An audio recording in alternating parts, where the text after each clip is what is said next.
Hi, welcome back to Kolsky Drones. Today we've got part 2 of my review of the SG900S GPS drone.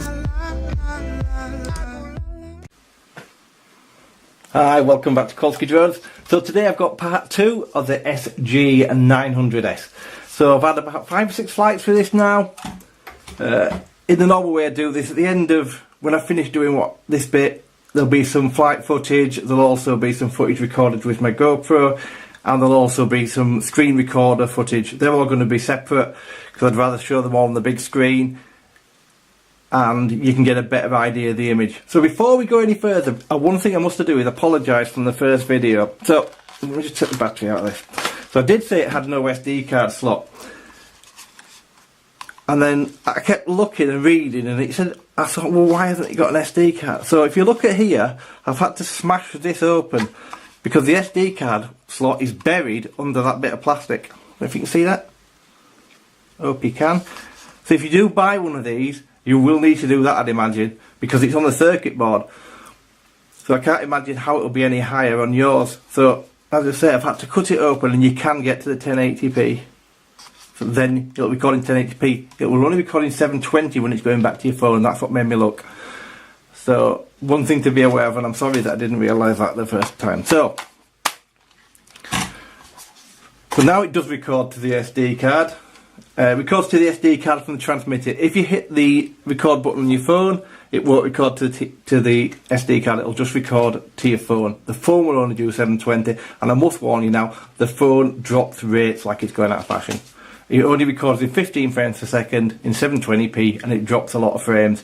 If you record to the SD card, it's not too bad, but you're still only getting 25 frames per second, and you're only getting 3 megabits per second, which is going to affect your quality tremendously. But like I keep saying, I haven't watched the camera drone. So let's go to the flying characteristics. So I absolutely love flying it. It flies superb. You can throw it about. It's got the second speed really generous. It goes well considering it's a GPS drone. It holds 20 satellites with ease. The GPS is good on it. It'll stop in midair where you want it to stop. You've got a bit of rock like that, and that's because of the brushless motors. The brushed motor, should I say, and gears. You're never going to get these things rock steady in the air like you can on brush motors.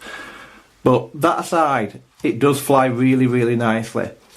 The flight time of 10 minutes is really optimistic because the best I was getting was 7.5. I did have it in speed mode too, so possibly when you've got it in speed mode, when you can get better. But I was only getting 7.5 minutes. But it was a fun 7.5 minutes. It does exactly what it says in the tin flight-wise. The camera, again, it's just, they're not great. It hasn't got jello as bad as the last one, but you'll see from the video footage, it's not horrendous by any means, don't get me wrong. And if you're buying this to be a cheap camera drone where you just want some cheap shots, yeah, it's going to be adequate for what you want it for, but I'd prefer they didn't rave on about these cameras being 1080p, because at 4 megabits per second and 25 frames per second you are not going to get proper 1080p image out of it. However, you'll see yourself from that. I'm not going to go too much on about the camera. You'll see from yourself at the end of the video. But it does fly really well. The best thing about this is the controller is so precise. It really is. They're nicely sprung of these, and there's no kind of slop. The resolution feels great on it. It really is so comfortable in your hand to hold. It really is nice. Excuse me. The app is only good for, you'll see on the video the short little clip I've got from the screen recording, but it only seems to be good for about 120, 230 foot. Now that is outside where I'm flying now, which is a quite heavily populated area with a lot of Wi-Fi going on. However, it's not great. I'm going to do some more tests on this, because what I haven't tested is the follow me mode function or the waypoint function. I'll do another video, but it's not going to be for a couple of weeks, where I'll take it into an open space and fly it, and we can test out those features, and I'll tell you what they're like. But out of the, so I've tested the FX8G which you saw last week, and I've tested the Idea 7, was it? The little orange thing. This is far better than both of those, but it's not really a camera drone. It's a good GPS drone that flies nicely. Now what I must say at this point is, yes, I'd recommend it if you can pick it up for around 70 odd quid. But what you need to be aware of, for £109 you can buy the Bugs 5W. If you haven't already seen it, I'll put a link at the end of this video going to my review on that. There's a totally different animal. It's a much, much better drone. It doesn't fold though, and it's not as cheap, and it has got brushless motors, but in so many ways it's much better. However, I'm not saying I don't like this drone, I do. I just think it's probably the best you're going to get for that price point, because I think that is really all you're going to get for under £100. This is the best you're going to get if you want this kind of drone. I don't think you're going to get much better. There's the Vizio coming out, which I was going to order, which now I'm not going to bother, because I think it's just going to be exactly the same or very similar to this. I can't see it being much better in the camera quality or anything like that. So that's my opinion is, yeah, if that's what you're after, it's a good drone to buy. But in my opinion, I'd spend the extra and buy the Bugs 5W. But like that, I'm going to do some more testing on this so I can get you some more flight footage up. But it does fly nice. Hopefully I can show you the follow me mode and the waypoints. So I'm just going to leave you now. I'm going to put some video on the screen. The first video you're going to see is from the GoPro. Then I'm going to show you the video from the screen recorder. And then I'll show you the flight footage of this in the air, so you can see what the video quality is like. Hope you like the review. Have a fantastic weekend. Have plenty of flying, and I'll see you soon. Bye bye.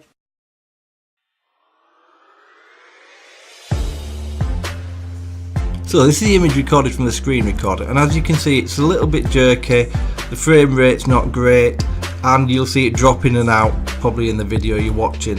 However, it's very clear on the screen and there's a lot of information going on there, and I still do like the app. I just don't think the Wi-Fi range on the drone is that great.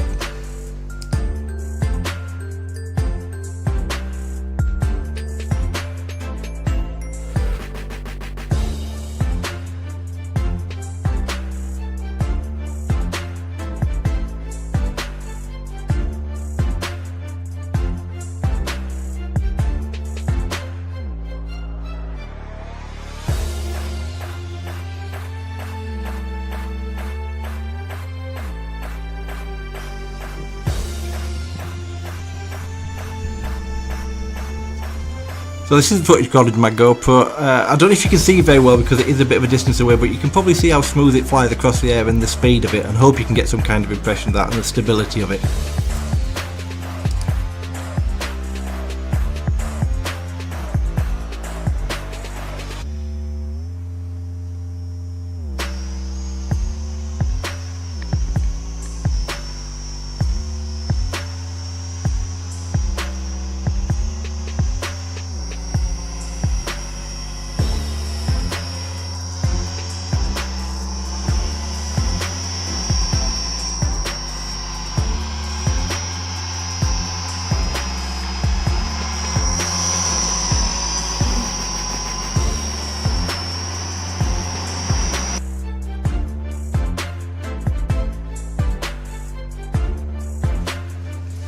So this is the image directly recorded from the camera. It's in 1080p at 25 frames per second, but only 4 megabits per second, and you can see it's quite choppy.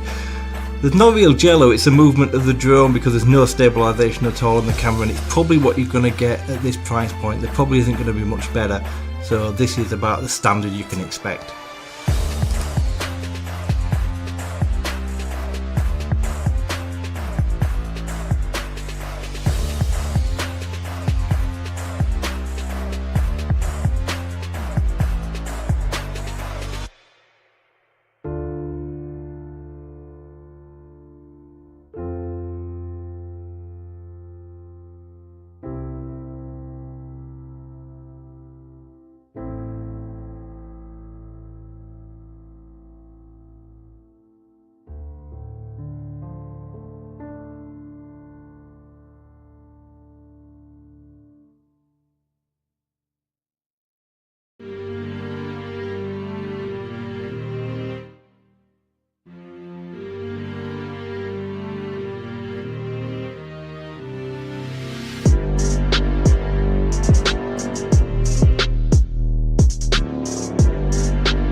Thanks very much for watching this video. I hope you enjoyed it. If you do, please hit the like button, and please do consider subscribing if you haven't already, and hit the notification bell. Thanks for watching.